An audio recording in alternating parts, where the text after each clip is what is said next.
Hi, welcome to Straight Talk Real Estate with Ken Pletsky. I'm Ken, and I have been doing an episode on the Buyer Brokerage Agreement. It's a series that explains the entire Buyer Brokerage Agreement between you and your buyer agent. And this will help explain everything that you need to know when you are buying a house and how it gets started. Because today, under the Washington state law, we have to be in a buyer brokerage agreement before we start providing services. And we explain that all the way in episode 1. So if you haven't seen them all, go back and take a look or listen to them on our podcast. You can watch them on YouTube. We're just trying to put as much content as we can out there to help our clients understand the processes and the contracts that are written and signed. And we take this very seriously because we take a lot of time when we meet with our clients to explain it. And sometimes we find that a lot of buyers aren't understanding it fully when we are being asked questions from buyers we don't represent. And they would say things like, oh, I didn't know that, or how do I get out of this contract? And that's what today's topic is going to be about. Can you cancel the agreement? What happens if you switch agents? Maybe you've signed a contract and you just haven't really liked the agent. They're not working hard for you. And we're going to talk about some of the questions that we always get, not always get, but we're getting commonly, right? We're getting it because they didn't understand what they're signing. And keep in mind, I think you're all adults, right? If you're going to sign this contract, you should know it. That's why I'm doing what I have been explaining and showing you and breaking it down, because I want you to understand it. And when you sign it, it's a contract. It's binding. It's actually, a piece of paper that two parties have agreed to with term of date and a date of signing and how the compensation is going to be paid. So it's a contract. So one of the questions we get is, what if I want to stop working with my agent, right? Can you cancel? What happens if you switch? Are there any consequences? I mean, let's break it all down. And that's what today's episode is going to be about before we wrap it up and we end the series on the Buyer Brokerage Agreement and move into the Listing Services Agreement. And we'll talk more about that. So let's be clear about something. A Buyer Brokerage Agreement is a binding contract. It's also a working relationship. And like any relationship, it has to work for both sides, right? That's why it's completely negotiable on all of the different items and paragraphs we've talked about. When there's a blank and you're filling something in, it's a negotiation between you and your buyer agent, right? It could be on the term. It could be on how long this agreement's going to last. It could be on the areas and the locations that they're going to show you houses in. It could be on exclusivity or non-exclusivity, right? The compensation piece, the protection clause we talked about in the last episode. These are things that where it has to work for both sides, where there's times where if a buyer wanted to pay me a fee and I'm not agreeable to it, I don't need to work with that buyer. And I'm completely content with that. I want to work with buyers that are loyal to me, understand the value that I provide. And that's why I would have a set fee. And the reality is it's still negotiable, but the negotiation would go like this. No, I don't work for that much, right? And then if you want me, you will pay what I want. I don't mean to be a hard ass about it, but the reality is that's what negotiation is, right? It's got to work for both sides. And a lot of times that's what we do. We try to make it work and understand that, but it is a contract. When you sign it, it depends on, your agreement and the situation you're signing in. They all have a defined term. The expectations of both parties should be clear. You are a buyer that's interested in buying. I am an agent that your agent is interested in selling you a house, right? And then it terms, with the termination clause, there's some language about the termination clause based on dates, but there's nothing in there that says, what if I want to cancel? And this is where that other section, the section 12 comes in on the page 3 of the contract, where you might be able to add some language in there, but keep in mind, both parties need to agree and make sure that the expectations are met before that happens, right? So in practice, most agents, don't want to force someone to stay working with them in the relationship. I mean, I would gladly give someone a get out of contract card if they weren't happy with my services, right? Because the reason is my dad taught me years ago, for every one happy client, you get, 10 good referrals, right? For every one unhappy client, the one that doesn't want to work with you, you're probably going to have 10 bad reviews or 10 bad comments made about you. And nobody wants that. I kind of live by that, is to work hard for my clients and make sure I'm getting that good review, that good turnover, that promises met and kept and things like that. But it's a lot of times it's through the relationship and the communication, the expectations fit in the early stages when you're getting a buyer presentation or a guides explained to you on what the process is going to be like. That's when you need to be asking your deep questions. That's when you need to finding out, what are you going to do for me in the negotiation? How are you going to help me through the process once we're in contract? What kind of skills do you have? What knowledge do you have about the area? Do you do new construction or do you only sell resale? All of those would be valid questions and how they would help help you in that process so that you can understand prior to signing what you're getting into, and then maybe make a clause. Well, if it doesn't work out and you're not doing your job, what is my out? Is there any penalty? Can I just walk away? In my case, I've always just let my clients, if I haven't fulfilled something, they can just walk away, no problem, because I just don't want to work with unhappy people. We can all be human to make mistakes, and we can fix that. So maybe getting permission to fix the mistake might be something that is done as well. So, at the end of the day, the conversation in the early stages of your buyer agent interview is really important so you can actually ask these types of questions. Over the years, I've seen a few different ways because sometimes the expectations weren't clear. The parameters of the house change. Well, you're not finding me what I want. Well, I looked at the list we did on your wants and needs analysis, and I've shown you every house that matches that. Where did we get off base is my next question, right? Where did everything in this gave me, so what's changed? And we go through and fine tune that, and then we get right back on pathway to finding it, because we don't ever upsell. There's just different things, and there's different techniques by other agents out there, right? We're all different, and we all have our different experiences or we can share. Where communication is a big thing, right? Where, you communicate with me every day for the first week, but I haven't heard from you for 2 weeks, and maybe I want out of the contract because you're not communicating with me anymore. And that would be something that would be, a valid reason, right? If they're not showing you houses or showing you ones you want to see, or not communicating with you. We find that most of our clients want communication, and that is an important part, and they want morals and ethics and guiding, negotiation skills and things like that, right? And sometimes the buyer and the agent just don't fit personality-wise, right? Meaning they got excited, they came in, they signed a buyer agency agreement, and then they don't like each other. I mean, that's a reality, right? We can probably pick a few buyers or sellers over the years that I just didn't like, but I helped. But the reality is I hope that, I did a great job for them, like I do all my clients. But sometimes the buyer might say, you know what, you're just not the right fit for me. So how do I get out of that? And I've heard this when they've called in on our listings, and when we ask the question, we're answering their questions about the house because it's our signs out there.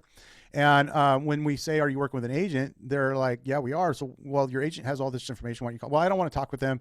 They haven't been communicating with me. Those are people that are kind of, we hear it quite often. Just a couple of weeks ago, we had a buyer come into the office that was actually not happy with his agent because his agent wouldn't show him one of our listings. Well, that's kind of a bummer for us because we have this seller that wants to sell their house and an agent's not showing it. And so we kind of like, well, you need to go back to your agent and either work it out or talk to them about, their contract and what that looks like and what you guys agreed to and signed. But as a seller's agent, I was able to answer all the questions about the house, right? Because that's my job and my duty. But the reality is sometimes the agent and the buyer are just not a fit, and that's okay. That's a good reason to probably get out of a contract. But where the problem, it usually comes in is that if there's no communication or someone tries to go around the agreement, that's when you can get into trouble, meaning you start to call up other agents to show you houses and things like that. And the reality is you have a buyer brokerage agreement, right? So if another agent shows you a house and you have a buyer brokerage agreement with your agent, the other agent writes the offer but doesn't ask the question if you're working with another agent, writes the offer and has you sign another buyer brokerage agreement, you're kind of obligated at this point to pay two different agents, two different commissions. And this could be a sticky situation for you. So you want to make sure that if you're under agreement, you're working with that agent exclusively, because they just don't have the ability. Some agents just don't ask the questions. They just assume that you aren't working with an agent because you called them to see a house. Listing agents can sometimes do that as well. So, and we talked about that in that series on the dual agency piece, and limited dual agency in Washington State is legal. However, maybe not recommended, but that's what reality is. You sign a buyer agency agreement with somebody, you go to the listing agent and they write the offer for you.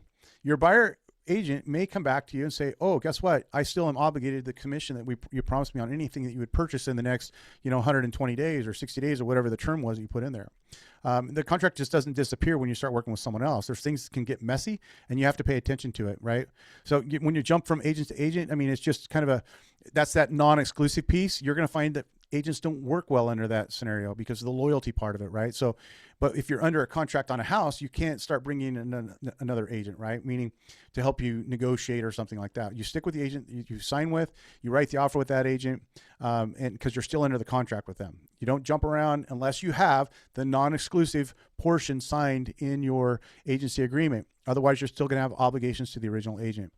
Tying, when you get back to the previous episodes that you've seen, you're going to get a tying theme of all of this, right? The agency piece, right? And being clarity on what you're understanding is super key. This is what we're trying to do, because you don't want to owe compensation to more than one agent if you did switch.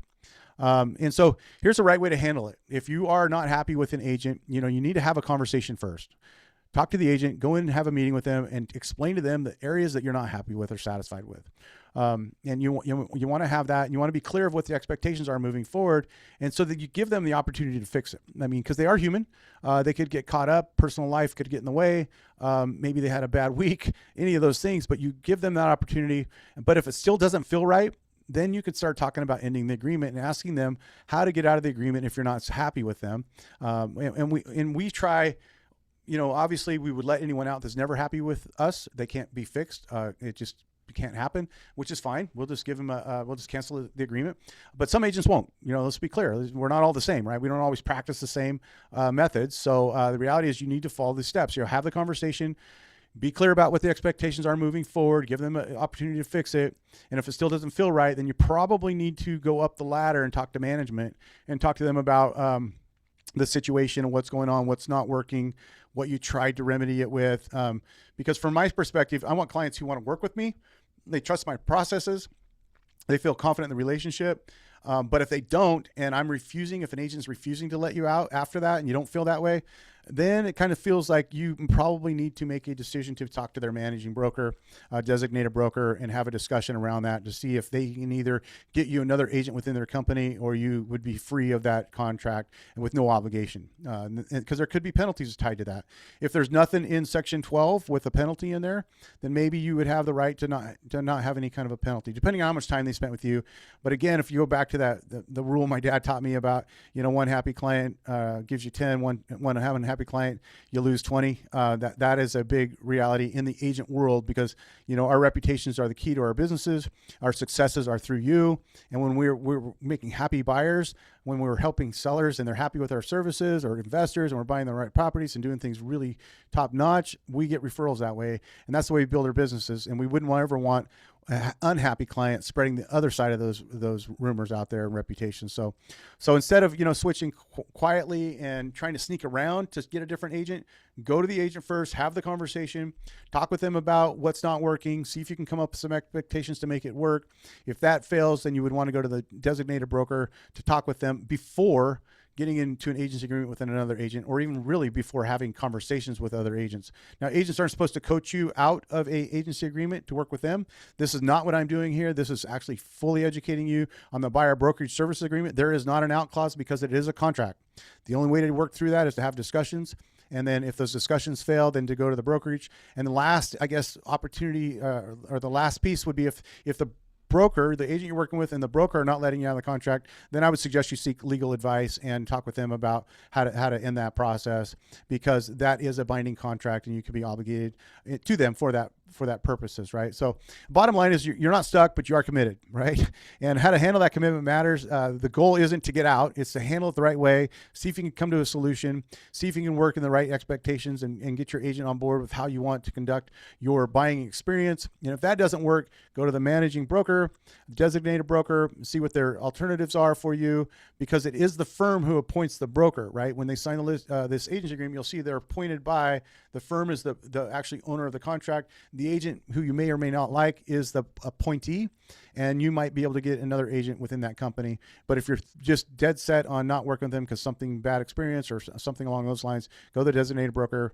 or talk to the agent about getting out of that. So if you understand the stuff up front, you might think and consider on putting in Section 12 what your outs would be if it gets to be uncomfortable situations with your agent, or lack of communication, lack of performance. Everything they promised you in their buyer agent presentation is not what they're meeting in your expectations. Then have that conversation with them. So if you found this helpful, I hope you've subscribed to our channel already.